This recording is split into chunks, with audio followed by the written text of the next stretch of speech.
Hi, Grandma. I heard that you had some questions about immunology, and I just so happen to be taking a class right now that's looking at a lot of different aspects of chronic disease states and the underlying processes that go into making, our cells function normally. So, what would be your first question?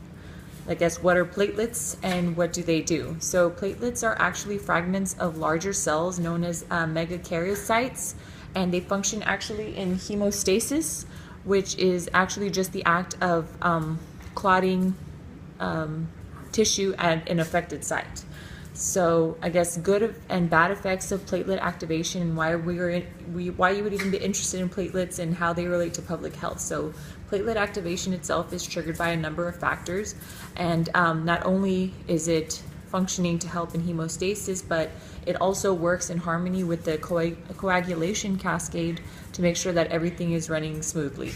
So I guess a negative result of platelet activation would be in the event that an occlusive,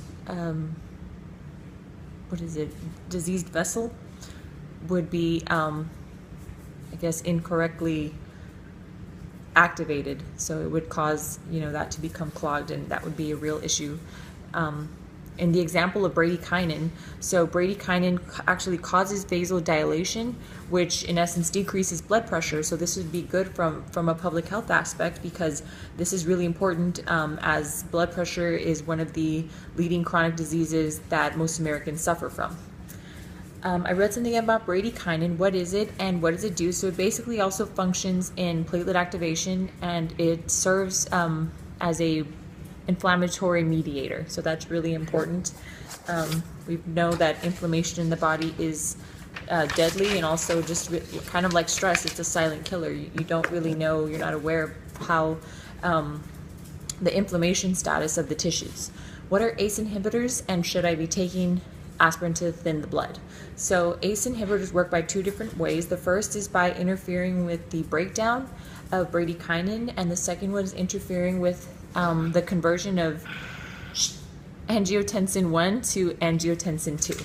And so as far as taking a low dose aspirin, that does work. There is evidence that shows that it does work when there is already occlusive vascular disease in place. However, it has not been shown to be effective as a form of primary prevention. What is nitric oxide and what does it do? So nitric oxide is actually a potent vasodilator, and it's typically used to treat angina.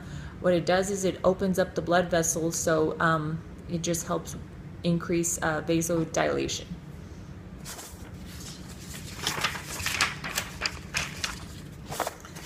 What do mast cells do? So mast cells actually work to release, among other substances, histamine during the inflammatory and allergic response. What are leukotrienes and what do they do? So these are actually a type of inflammatory mediator, and they use lipid signaling to trigger the immune response. And then we're going to go ahead and end with natural killer cells. Those are actually kind of got a bad rap, and what they really do is just naturally, spontaneously attack cancer cells. So in essence, they're a really good thing for our bodies to have as a natural form of defense against cancer cells in general. So thank you.